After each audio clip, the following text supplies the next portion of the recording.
Alrighty guys, so I'm definitely opening up a can of worms with this topic. This is a really deep one, okay? So exploring the difference between visual astronomy, it's basically looking through an eyepiece, EAA, which is electronically assisted astronomy. If you're not familiar, that's basically instead of using an eyepiece, you're using an astronomy camera and a piece of software to essentially build a live image of deep sky objects. And then, full out astrophotography, which is, basically it's similar to EAA, except usually you're taking longer exposures and you don't get instant results. You'll sit down on the computer after you capture your images, do a bunch of processing, and kind of get like a really pretty picture, hopefully. And then actually, recently, this is like one thing that I haven't, well, I mean, I've tried it before, but I've never like owned my own device. I also got a night vision device. So, kind of where does that fit into kind of like, the grand scheme of things.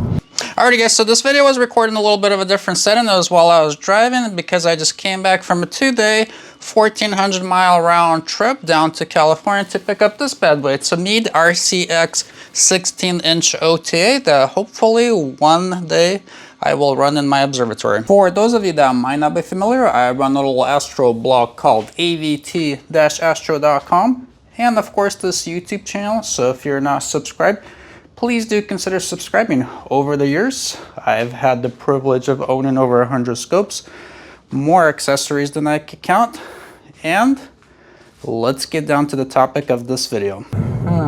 Okay, so where to start? For those of you guys that might have not watched my channel, just in case you just kind of stumble on this video, I just wanted to say that I consider myself primarily a visual observer.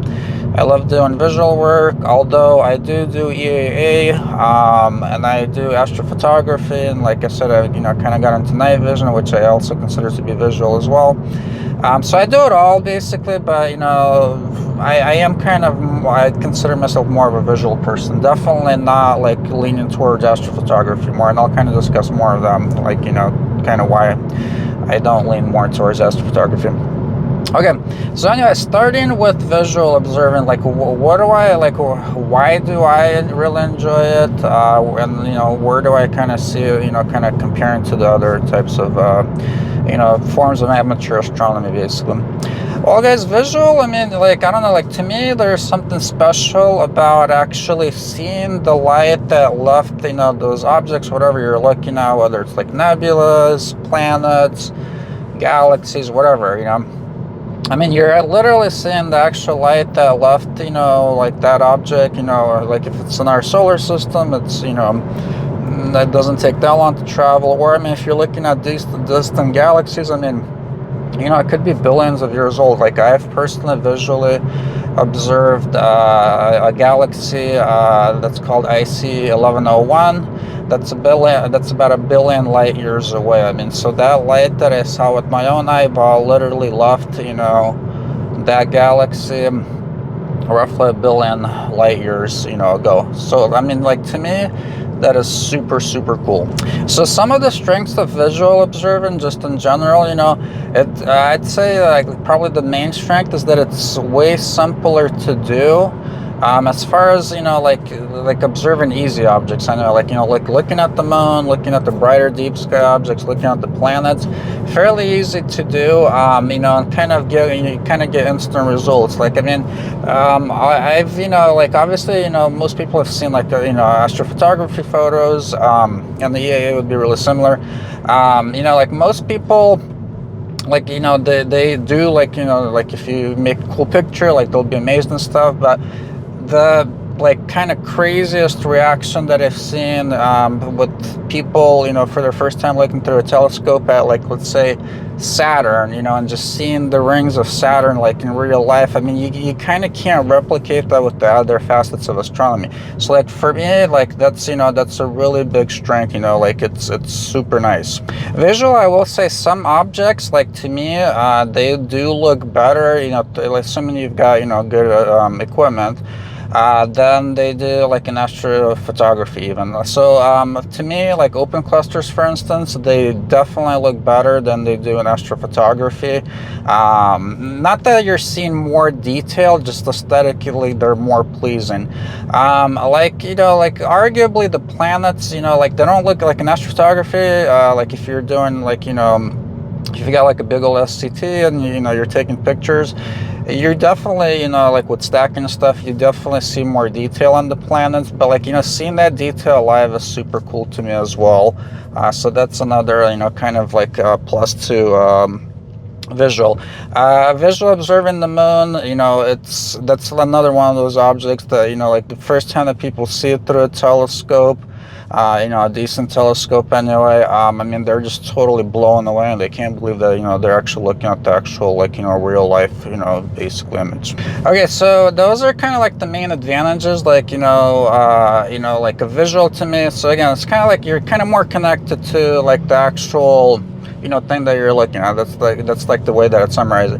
The biggest disadvantages, I mean, you guys probably know this, you know, like especially if you live in the city with light pollution, you know, it's hard to see a lot of, you know, deep sky objects well. You know, it doesn't really even matter if you have a big old telescope. Like having a lot of aperture in the city really does not give you, you know, a much better, you know, view. You really need to have access to dark skies.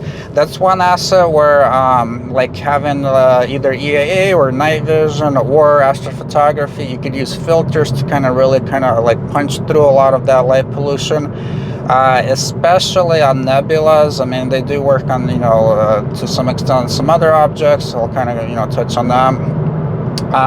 But like my most biggest experience with doing, you know, like observing or whatever, or like, you know, the other assets of astronomy is actually with EAA from the city.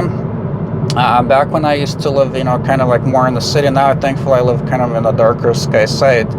I used to do EAA, and guys, I mean, the results that I got from the city with my 12-inch Meade Advanced Coma Free are just totally crazy. I mean, the amount of detail that you could see is far, far, far superior than what I could see with my 24-inch Dob from a dark sky site.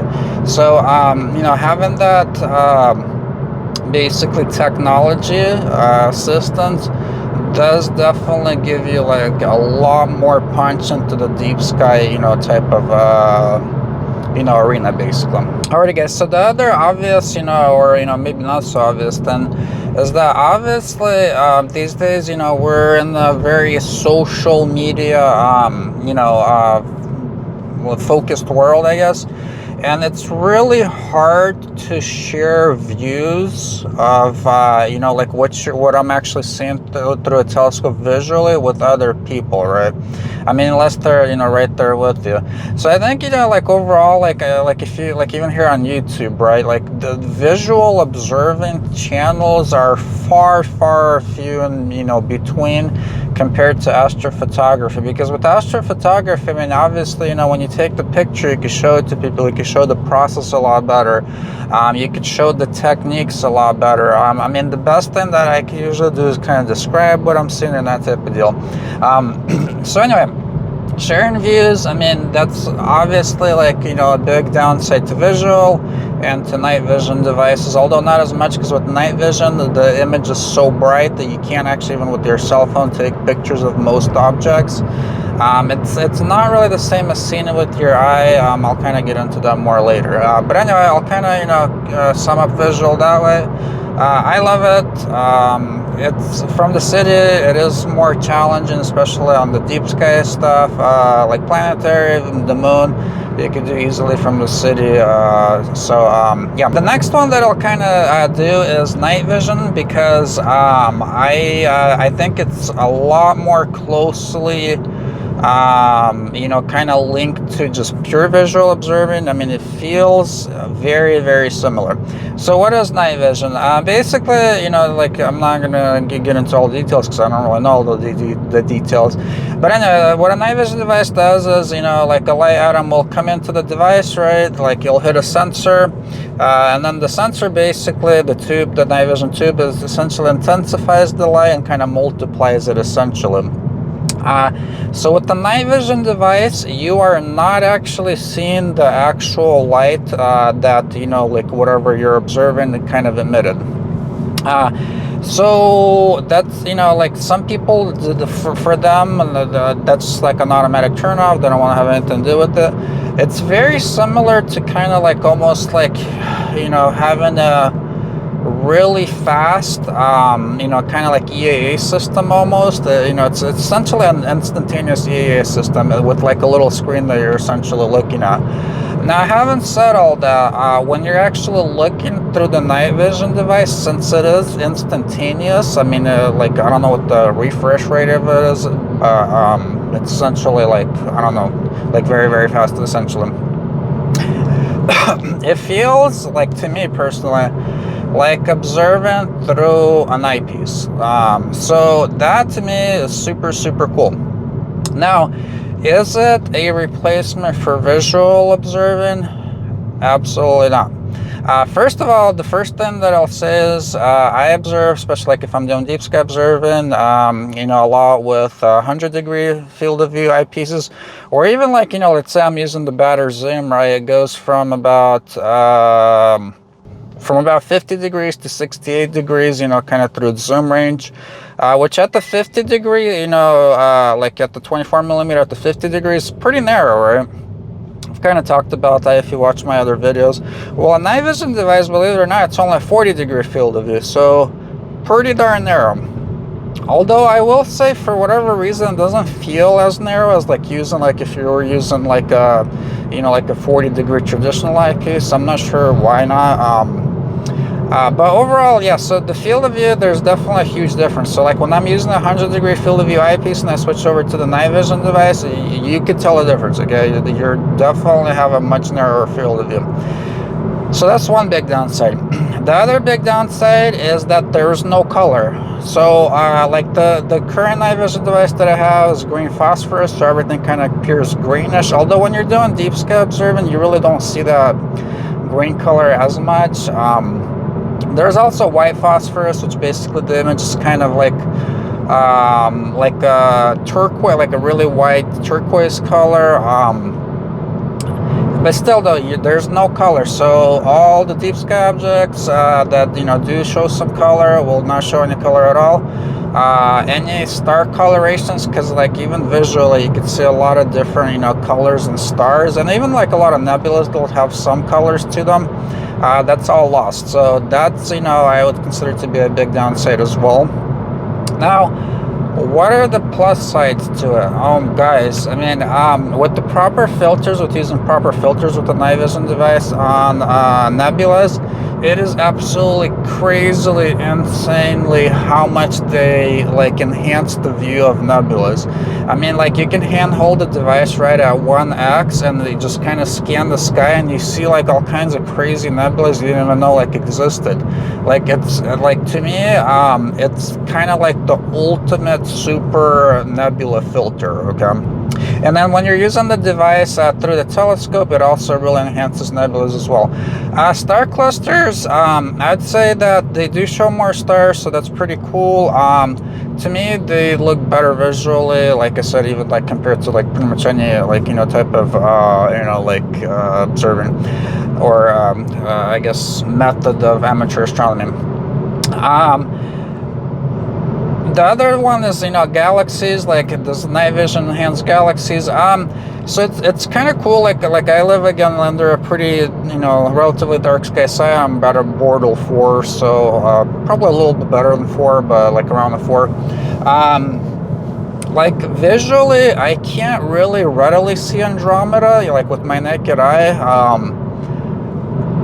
With the night vision device, it's super obvious, you know, like it's just right there. Now, interestingly enough, though, when I look through the telescope, like I don't get much of an enhancement on it. So galaxies, like they don't make it like a super, you know, like huge difference. So like for me, like to summarize night vision, like, to me, it does not replace visual at all. Now, again, I do primarily observe from a darker side, so you know, like, that does definitely help. But even, like, I mean, I've observed plenty from the city. Like, it still wouldn't replace it for me. And night vision from the city is a lot more beneficial, you know, like, as far as like the enhancement amount that you'll give for, you know, like on deep sky stuff. And the other thing too, like, obviously, or, you know, maybe not obviously, but, like, you know, like the planets, the moon, if you're into double star observing, all of that is, you know, like, you really, you know, like the moon and like planets, you can't do with night vision. Double stars, I mean, unless you've got like kind of a widely separated pair that's like really dim and you're trying to observe it, there's, you know, like, the doubles will look better visually. So night vision, to me, like, if I had to sum it up, super cool. It's like the ultimate nebula filter again. Okay, so getting on to EAA, like, where does EAA fit into this? So, like, if you haven't watched my channel, I'll put a link up to, like, you know, my intro to EAA video, like, if you're, just in case you're not familiar with it. Again, electronically assisted astronomy. Guys, EAA I find to be really cool. I do enjoy doing it. I love, you know, like, the instant results that you get. So typically when I do EAA, I only do 5-second exposures. So within 5 seconds, I'm already seeing the, you know, like, typically you're looking at deep sky objects. So I'm seeing, you know, a better image of deep sky objects than, again, I could see with my 24-inch Dob, purely visual. And this is the case with most objects, not all objects. I'm talking about with the first 5 seconds. Now, by the time I let the stack run for like 2-3 minutes, which is usually when you already get like a really good looking image, or start to get a really good looking image, I should say. It's not going to be astrophotography type of, you know, good, but I mean, you'll definitely see a lot of the detail that, you know, like, even astrophotos will show. It'll just kind of be more grainy, and that type of deal. I'll, you know, and I'm posting in kind of like examples of like EAA that I've done. Like I've said in my EAA video, like the advanced EAA video, when I was, you know, demonstrating what a 12-inch SCT could do on the M51, guys, I have observed from a border one sky with, you know, about as good of a 24-inch Dob as you could get, which, you know, like, I mean, most people would consider that to be about as big of a scope as, you know, that, you know, they'd care to own. Like, I mean, I have no plans of going bigger. And of course, my friends laugh at me at that because they think that I am, but, you know, that's a whole different subject. Anyway, with the EAA, you for sure see way more detail. Now, of course, obviously, it's a way different experience. I mean, you're looking at a computer screen versus a, you know, like the actual light. Again, some objects I do still prefer, you know, visually, like some of the brighter nebulas, like the Swan Nebula, the Orion Nebula M42, like, visually, the dynamic range that you get, like, that your eye can pick up. Now, this I'm talking about with the 24-inch Dob, which obviously most people don't have under a dark sky. Like, I kind of, like, aesthetically prefer that view, but, you know, that's kind of an outlier example. Like, let's say if you own, like you're just, like, you own an 8-inch SCT, right? And what you could see visually compared to what you could capture with EAA, I mean, it's worlds of different. I mean, like, just drastically much more detail that you could capture, whether you're at a dark sky site, but especially if you're in the city, you're capturing just worlds more detail with the EAA. So anyhow, yeah, so now I kind of cheat a little bit when I do EAA a lot. I have a flip mirror system. Again, watch my, you know, advanced EAA video if you kind of want to check out what I'm talking about. To where I'll, you know, a lot of times I'll keep my, you know, one of my eyes covered with, like, you know, like an eye patch, so it's dark adapter, right? And first I will visually observe it through the eyepiece with the flip mirror. you know, like kind of check out what it looks like, and then I'll flip the mirror and I'll let the camera do an EAA stack. So I like to do both, you know, kind of at the same time essentially. Alrighty guys, so I saved the best for last because hopefully by this time everybody already clicked out of the video. So astrophotography. So why, like, so I'll be honest with you guys, you know, like you know, I feel, you know, humble and very privileged to own like a very high-end astrophotography rig. Like I've got an FSQ 106 that's, you know, like rigged out, ready to go, like that I could literally take, mount in my observatory within like 15 minutes. Because, you know, the mount's already set up, it's already polar line and stuff, and I could be taking images. So why don't I do it more? I don't, like, I don't have like a really good you know, reason for it. Like, I do enjoy the images that I've captured, you know, like I think that they're pretty cool, you know, like I do enjoy showing them to my friends. I think that's pretty cool. To me, I guess like the biggest like thing about it is that it just takes too long. I mean, like, you usually, to get a good astrophotography image, you're usually having to image for at least one night on one, you know, subject. So you want to get like, you know, like at least 6 hours of data on the subject. I do I shoot with the one color, you know, or not a one color, with the color camera in. So if you're doing mono, it's even longer than that. So even with the one-shot color is what I was trying to say. Camera, I mean, you like, to get a decent image, again, you need at least 6 hours of exposures. In a lot of cases, I try to get like 12 hours because that way you get like a really nice image. And then after all that, you still have to sit there at the computer and, like, you know, edit out the image. I'm honestly, like, I'm not really good at editing. I just use Photoshop, you know, pretty much to edit my images. So I'm not the best editor, but still, like, to get a, you know, decent looking image, like, I'm spending, I mean, a minimum of like an hour. And again, I'm a very lazy, not proficient editor of images. So the data usually that I collect is really good, because I'm usually imaging at a pretty dark sky site. I've got, you know, premium equipment. My mount's pretty good. It certainly is, you know, good enough to track with the FSQ 106, because it's, you know, it's a really fast, short focal length scope. But like, I just personally don't really enjoy editing. Like, I don't know, I just don't. But yeah, guys, the other thing too, and this is gonna sound kind of stupid, you know, maybe to some people, because this is like a dream of theirs, is that I feel like, to me at this point, since again my setup usually like is very simple, because I do have a roll-off roof observatory and I can just mount the scope and, you know, basically be imaging so fast. Like, to me, honestly, with the ASI era, with the electric focuser, with the plate solving these days, it's just too easy too. Like, literally, like, I'll go out there, I press a few buttons, and I mean, the thing is basically doing all the work for me. So, like, with my setup, like, to me, there's no challenge almost, you know. And I know you guys are all like, oh wow, cry me a river, Vlad, you know, like, if you don't have that type of setup. And like, I totally feel you. Like it was a dream of mine to have that type of, you know, setup for a long time too. But yeah, I guess, like, it's just, you know, in a way it's too easy, even though astrophotography is not easy. It is hard, and, you know, it requires a lot of setup. Is just that, like, I've kind of like zeroed it down to where, you know, it's, for me, it's not hard anymore, just because of my, you know, current setup essentially.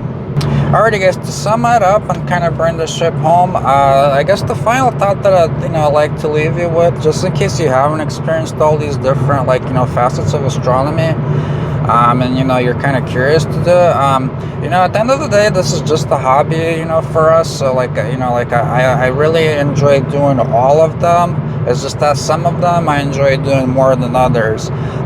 So just, I guess the thing that I'll say is, you know, having, like, experienced them all, I do enjoy them all, but just do, you know, what just kind of brings you joy, because after all, again, it's a hobby, you know, we kind of do it just for fun.